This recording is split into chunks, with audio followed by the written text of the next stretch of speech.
Yeah, it was one of the toughest time of my life because I had 2 times 100% and yeah, I was ill a lot and these kind of things because my body was just empty, you know. I can definitely be fighting for podium, 100%. I don't have one single doubt in my mind. Everything's laid out on the table for you to achieve the ultimate goal and you're not coming close to it. It's terrible, it's hard to accept.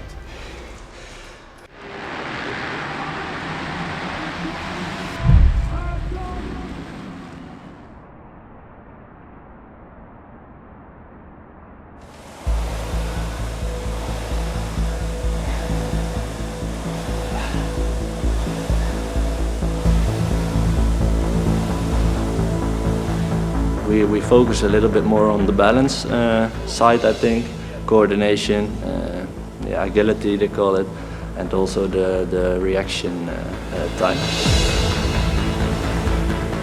My name is Glenn Koldenhoff. I'm from the Netherlands, riding for Monster Energy Yamaha Factory MXGP. Glenn Koldenhoff's a really interesting rider. We've watched him over the years beat the very, very best riders out there in the world. He's proved it on 2 occasions now. At 2 of the biggest events, the Olympics of motocross. Watching Glenn at Redbud, the track was really, really hard. It rained for 2 days non-stop. You could hardly even walk around the pit area, let alone what it was like to actually be on a track. And we watched him dismiss every other rider out there, including some of his fiercest rivals like Jeffrey Herlings. Final lap. Wow, what a statement! Confident he is. What a statement! Great ride for the Red Bull KTM rider out of the Netherlands. And he's got a massive round of applause as well. And that is a personal achievement. Race 1 with a win. He was so ecstatic with that. But to go 1-1 just like Anstey last year.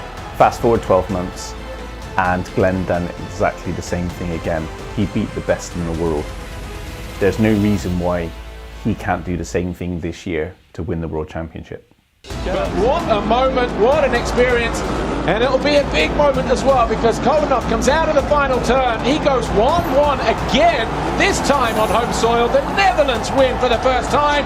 Yeah, definitely, it was highlight last year already in Redbud, but now this time double gold, doing it with Team the Netherlands in front of our king is something special. And the crowd was amazing today. Every single lap I came by the grandstands, I heard them, and it's been an amazing weekend and something we will never forget, that's for sure. Anyone who knows of Glenn Koldenhoff and has followed his career thinks of him as a KTM rider.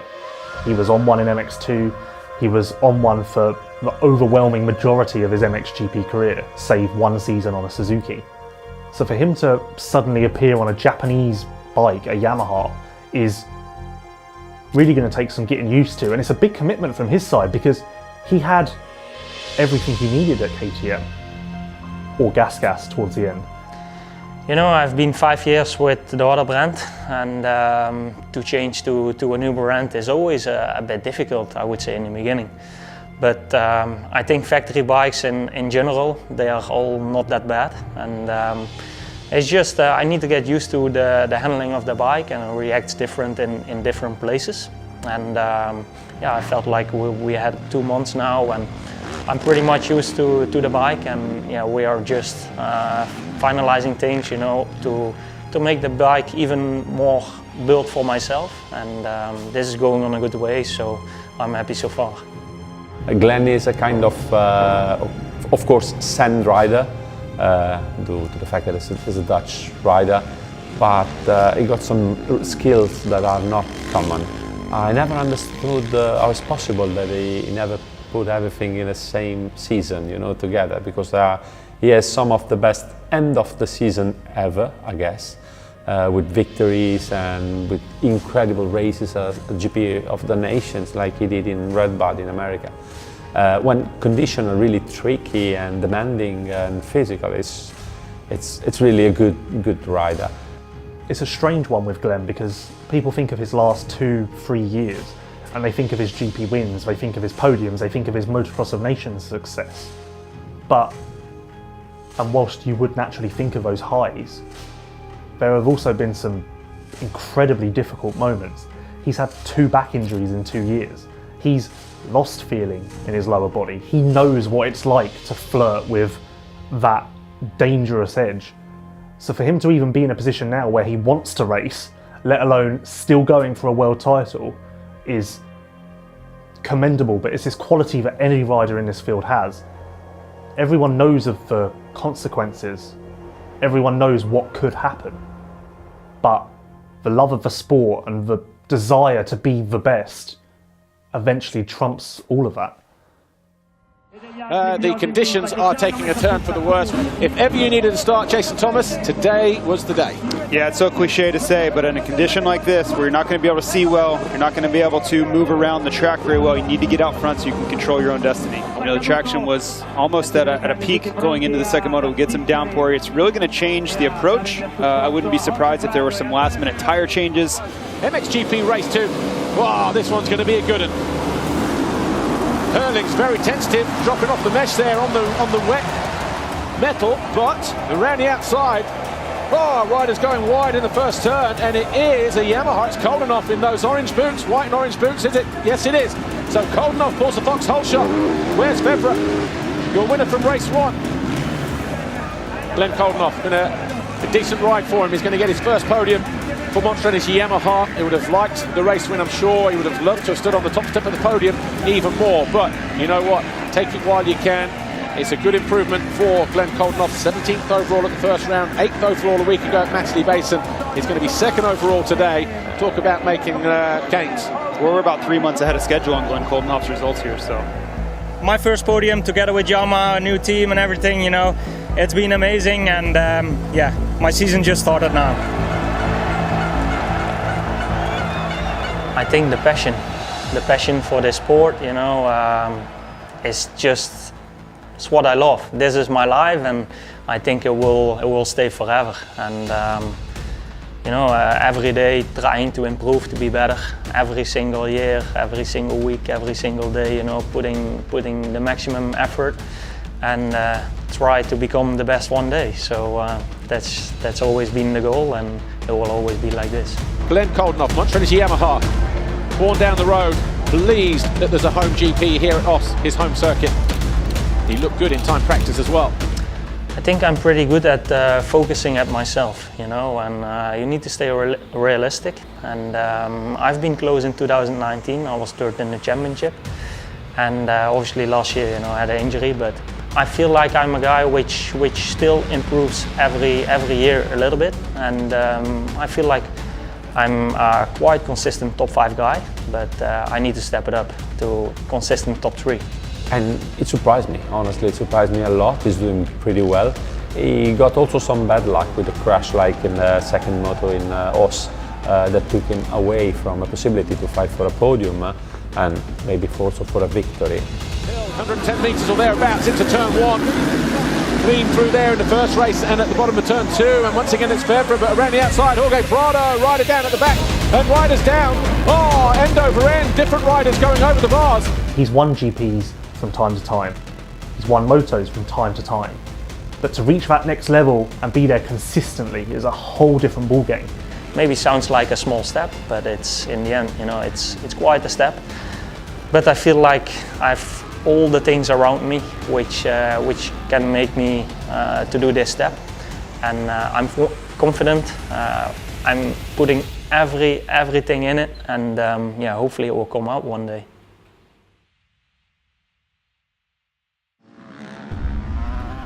The MX2 class is where some of the most promising riders in the world learn how to put all of the pieces of the puzzle together. These riders have speed, they have ability, they have the potential, but putting all of those things together to form the perfect combination is a struggle. The MX2 class is where they learn how to do that. Look at Conrad Mewse. He was a junior world champion. He won races in the EMX 125, he won races in the EMX 250. He's got the speed, everyone knows he can win. It's just putting things together on race day that appears to be the struggle for him. Everyone knows how good he can be, it's just whether he will eventually hit that level. I mean, there isn't much for me to tell him if he's firing on all cylinders, you know, regarding the riding side, apart from some lines or, you know, small things. But when he's riding at his best, which is a lot of the time, and it happens a lot in the week. And you know, he's one of the fastest in the world. I don't think anyone would disagree with that.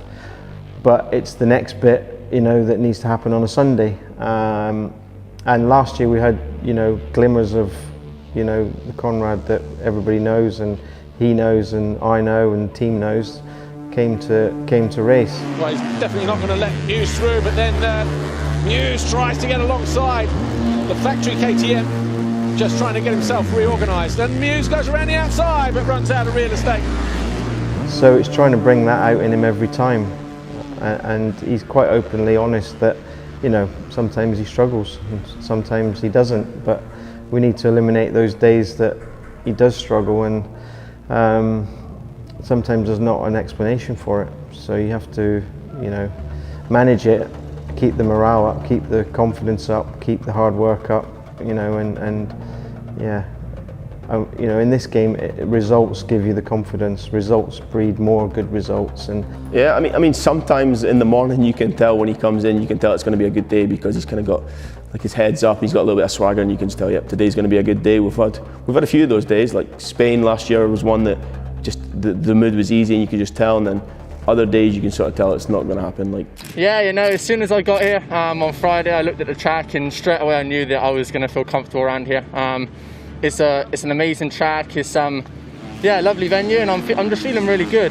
This has been a build up now for a few weeks, so I'm over the moon to get my first pole qualifying. And yeah, I'm looking forward to the races. It's going to be nice to be the first bike out for Sight and Lap. It's obviously the first time in my career, so yeah, I'm looking forward to hopefully having 2 good starts and 2 solid races. Yeah, I mean, it varies from week to week, day to day sometimes, and you get a feel in the morning how he's been, what's going on with the track. Are we at a deep sand track? What you know, has he had good results here before? What was he doing the week before? But lately, it's just been trying to get the confidence into him to to get him to realise how good he is.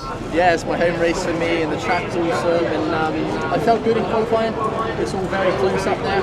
But yeah, I'm super excited to get out there and put on a show for all you fans. All good? Yeah, you? Yeah. They blocked 2 off, so you were that green one there. Hey? Looks like you were that green gate. Where? 1, 2, 3, 4, 5, 6. Yeah, are they going to start from the inside? Yeah, 100%. Were they? 100%. What, from gate 1? I reckon. it's not frustrating, or it is a little bit, but it's almost like you just want more for him as well as the team. Like, we know it can be achieved, and we've seen it last year. We've seen glimpses of it, you know, like a 4th here and a 5th there, and it was consistent. And when you go back and actually look at last year, it was actually a really solid year for one moto of each GP. It was good.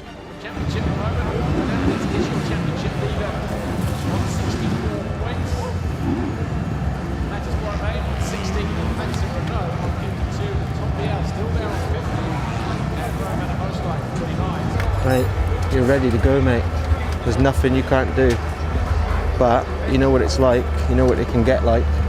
Just got to get a good start and go for it. You're faster than any of them, you're fitter than all of them. You just got to go. Be sensible in the race, get the points. Top 6, fine. 2 top 6s. If the opportunity's there to get 2 top 3s, take it. If the opportunity's there for the win, go for it. You know, you'll be good. You can do it. But 2 top 6s is a real good start. Yeah. You can light it up here if you want. If you get the start, just go for it. Honestly, everyone else will be. Everyone else is not in any better position than you are. You know. Yeah. You'll be good. All the training. Let's do it. Turns in. Gate about to drop here, and that's a good jump from the Yamaha Jam.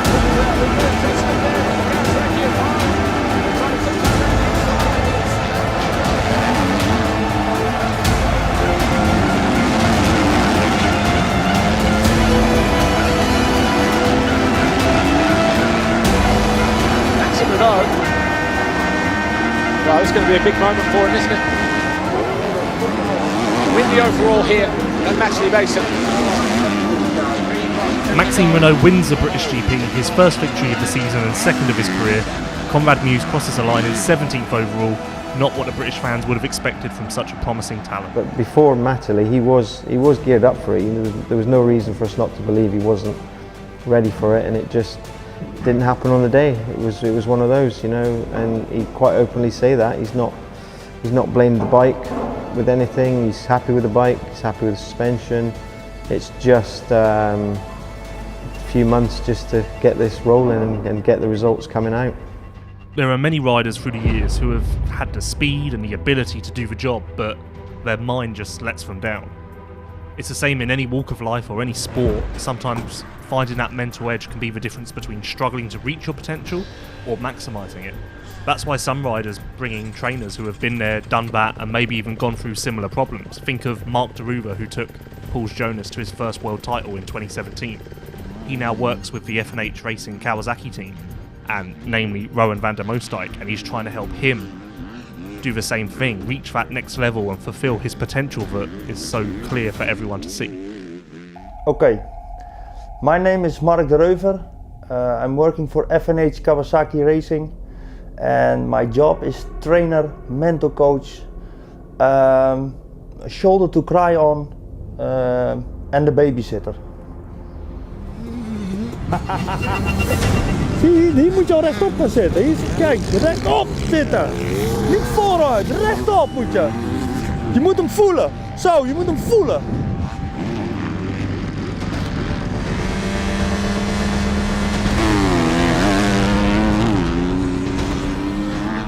No, I can say that the training on the track, what I do with them,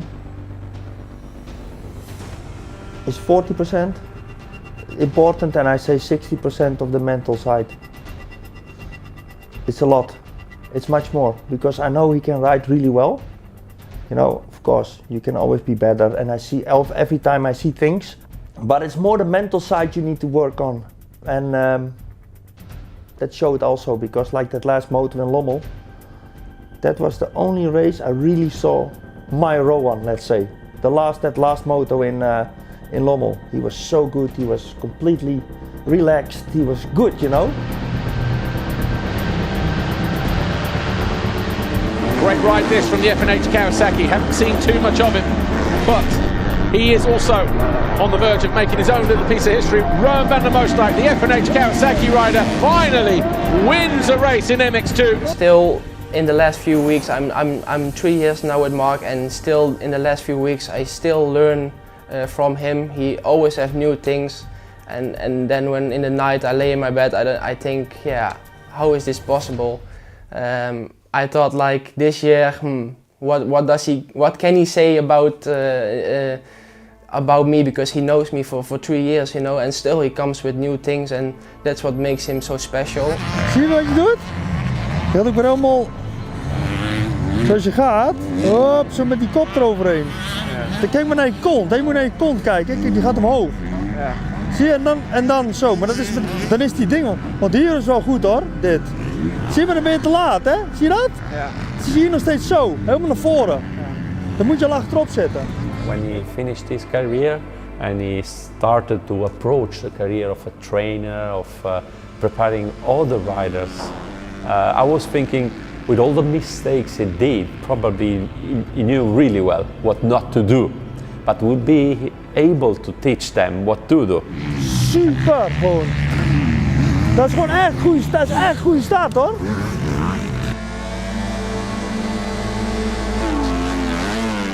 He needs to know that what he's capable of, you know. And sometimes I think he forgets that, or I don't know what's in his head, you know. I try to reveal that also a little bit, but he needs to be more sure of himself, and he knows that. And when he's sure of himself, you get a repeat of that European Championship here and that last moto in Lommel. Of course, you cannot be always first, because you have pile-ups in the start or something happens, but that's motocross. But he needs to start believing in himself before the start already. It's important. Yeah, of course, home GP is always a bit different. I want to do good here. The crowd is amazing. It's nice to be back with them. And yeah, I want to give them something back. And I've been quite consistent the first few rounds, and I want to be on the box. I always had it a little bit, also when I was younger. I became a few times Dutch champion and still thought that some guys were better than me. So I think it's also a little bit of myself. But yeah, also when Mark said to me how good I am, or many other people, yeah, there's still a little bit of thought that maybe someone is better, and that needs to be out. And yeah. MX2 race 1, 30 minutes plus 2 laps about to get underway here. Who will it be that grabs that all-important foxhole shot? The 5-second quarters turn. Brace yourselves. From the middle of the box, the gates came yesterday in the European Championship races, and already swinging wide, and maybe wider than they needed to be, 1 or 2 riders.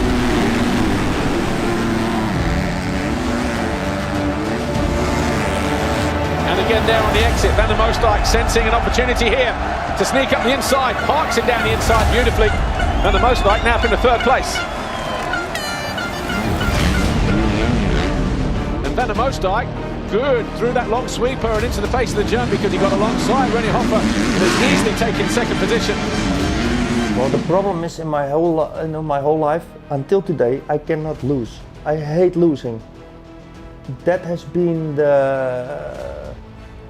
I think we say it in Holland, the red line in my career.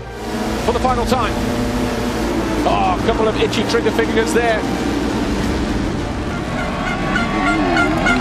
So Geerts leads, De Wolf 2nd, Beaton 3rd, Guadagnini 4th, Fernandez, Renault, Hoffer. Fans on their feet. Oh, Aaron Van der Moosdijk. Disappointment for the F1H Kawasaki rider. Can't believe it. The bikers let go on him, it appears. Judging from the body language there. Yeah, I know what I can do. I proved it a few times last year. I know I can win. I showed it, but I just want to be more consistent and fight more for the podiums. And I think when you can do that, you will be up front in the championship standing. So that's my goal, and of course to be a world champion. But in the end, the cool, decisive riding of Jago Geerts won out. He wins here in Os. He wins both races. A huge victory for the Monster Energy Yamaha rider. That feeling that the guys give me when they're on the podium, I also cry many times because it's my passion. It's what I do. When I live for this, you know. I live for winning. And the feeling you get when you win, doesn't matter what people say, it's impossible you can get that with money. It's not possible, that feeling. So I want to push that also on everybody's heart, go for it, you know, and try the best you can and never give up. Nothing is going to be the feeling ever after your motorsport career.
July 4th, 1776.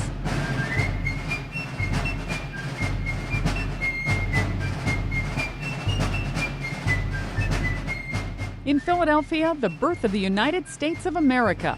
The Continental Congress adopts the Declaration of Independence, proclaiming Britain's 13 colonies to be free. 1826. Former Presidents John Adams and Thomas Jefferson each die on the same day. It happens 50 years after the Declaration of Independence, which Jefferson wrote and Adams helped shape. 1976. Israeli commandos conduct a daring raid at Entebbe Airport in the Central African nation of Uganda. They rescue almost all the passengers and crew of an Air France jetliner seized by pro-Palestinian hijackers. 1802. The United States Military Academy officially opens at West Point in upstate New York. 1939. I consider myself the luckiest man on the face of the earth. Lou Gehrig, baseball's Iron Horse, says farewell to his fans at New York's Yankee Stadium. Gehrig, afflicted with a degenerative disease that eventually bears his name, dies 2 years later. And 1927. I knew I wanted to be a writer when I was about 14 or 15. Neil Simon, the playwright and screenwriter whose works include The Odd Couple, is born in New York. Today in history, July 4th. Sandy Kozel, The Associated Press.